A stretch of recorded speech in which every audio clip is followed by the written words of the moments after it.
Hello there, welcome back to the channel. Been away for a while, mostly because I've been ill, but we are returning now to the videos on the various different tribes of Britannia, and we're rounding off the remaining tribes of Wales. And I've left these two to last, and note that there are two in this video, as I will get to an explanation to that in a minute. Before we get started, please like, share, subscribe and comment down below on your feelings on these tribes. These are on the gang. I'm terrible with pronunciations. Off the bat, I'm going to say names wrong. I'm going to avoid place names because we're in Wales, so we're not doing that, aside from a reference to the River Severn. And yeah, I'm going to get names wrong, so forgive me, it's going to happen.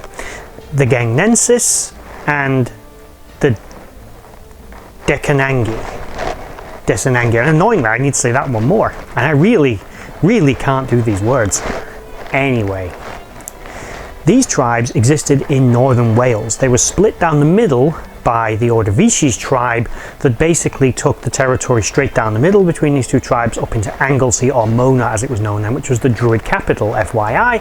The Druids are going to actually be something I'm going to explore in my next video before I lead on to more tribes, just because I want to touch on the Druids a little bit, but I don't want to really mix it in with one of the videos about the tribes proper, and it feels appropriate to give them their own video. I probably will do multiple videos on the Druids, so I will leave stuff out of the next one anyway. We start with the Gangnensis. They lived on the peninsula, and I'm not going to name it, Wales, put a picture up here. Now, this tribe actually probably originated in Ireland. It came over with earlier waves of colonization of Celtic cultures into Britain and Ireland, probably around the 4th century BC, approximately. They actually migrated into Wales in approximately the 1st century BC, taking the territory in the peninsula. There is strong evidence that they were actually a strongly seagoing people, hence their tendency to live on coastlines. The reason I'm throwing two tribes together in this video is the Gangnensis and the Deceangli. I'm going to put that word on the screen. I can't even figure out how to say it. So these people, the not Gangnensis, is actually, the etymology of the name implies that one splintered from the other. Okay, very quickly, I know I kept saying that wrong, I'm aware of it. Can't do these words. Gangani, I think, is the more accurate pronunciation. I only realised I was getting it wrong when I came to editing this. And, well, I didn't just realise, I knew I was getting them both wrong. I didn't realise I was getting it so wrong, so apologies. They have come from the Gangnensis. So, at one time, they were a singular tribe that lived in Ireland. A number of them came and annexed territory, either by force or whatever, in Wales. Not entirely clear how it occurred that they ended up with territory in Wales, just to be clear. It's not clear. They probably conquered it. Now, after that, they splintered once they hit Wales into two separate tribes that remained allies. Now, the Ordovices probably controlled the territory in that area to begin with, and likely split the tribe because they wanted to retain control of the Isle of Mona. That is my supposition, to be clear. It's my interpretation of the information at hand. I might be wrong. Don't take that as some kind of gospel. It isn't. They probably did, in my opinion only. Moving on, when the Romans, of course, invaded the area, we all know that the Celtic war leader in Britain, Caratacus, or Caradog as he is sometimes known, depending on which interpretation, I believe Caradog is the actual correct pronunciation. Caratacus is the Latinization of his name. He had many of his battles in North Wales, particularly with the Ordovices and their allies. Those allies were the Gangnensis, the Silures, and them people. Now, in the 60 AD period, there were multiple battles to subdue them, and it seems like the Gangnensis, probably some of them evacuated back to Ireland, and others were simply subdued. Oh my god. Those people, they carried on resisting the Romans, but did lay dormant for a while. Caratacus, or Caradog, escaped via their territory up into the territory of the Brigantes after he was defeated, implying that they were still his ally and not entirely on board with Rome yet. But the Brigantes, of course, under Cartamandua, she would hand Caraticus over to the Romans in exchange for peace with her people, showing her allegiance to the Romans. That didn't last, of course. The Brigantes were a little all over the place. They did eventually turn on the Romans, but it was a little bit too late. I've done a video on them previously if you want to know more about them. I'm probably going to forget to link it, but it'll be in the playlist. I think it's one of the earlier ones I did.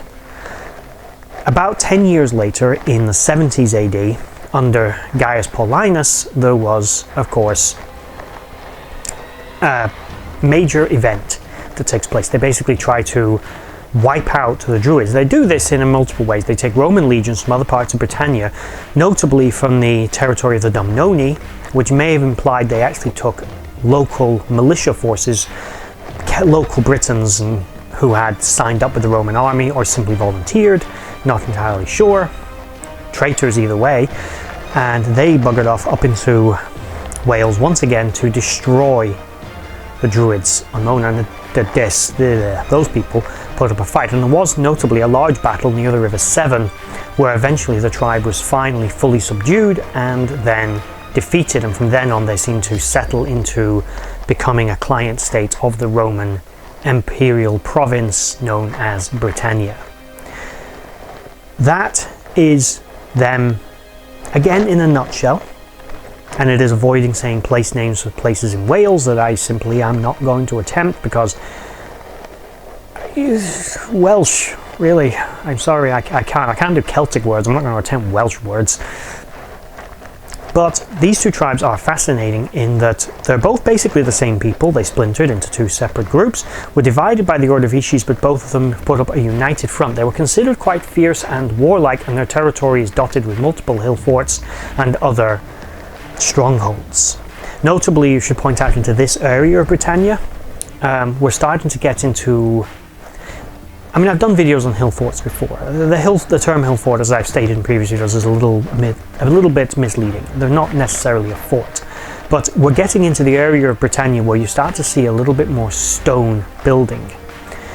Far north in Scotland, for example, particularly on the Isles around Scotland, as well as a little bit on the mainland, you get the famous brocks. You also get the dunes. And I'm not going to try and keep doing a Scottish accent, but those are what you get, and I'll go into videos on those and more dedicated, but you do start getting across Brigantian territory and across North Wales to a degree much more dry stone walling buildings, which is less common down south. You do of course get stone buildings down south, but stone fortifications are less common. Hill forts quite often had timber walling on top of them with sometimes stone foundations, but I can think of one example in Brigantian territory, which is a little bit of maybe a controversial statement. It is a place known as the Castles. It's not actually known exactly what it is. It was heavily modified in the early Dark Ages or Anglo-Saxon period with additional, possibly, guard houses put into it and things like that. But it was built sometime in the Iron Age. It was probably more like a fortified enclosure, more for being impressive, but it was stone built, and it was also rectilinear, which is unusual for the Iron Age. I'm getting a little off topic. That's in the Brigantes. I may do a dedicated video on it actually, but anyway, that's these two tribes from North Wales, and that rounds off all the remaining tribes of Wales.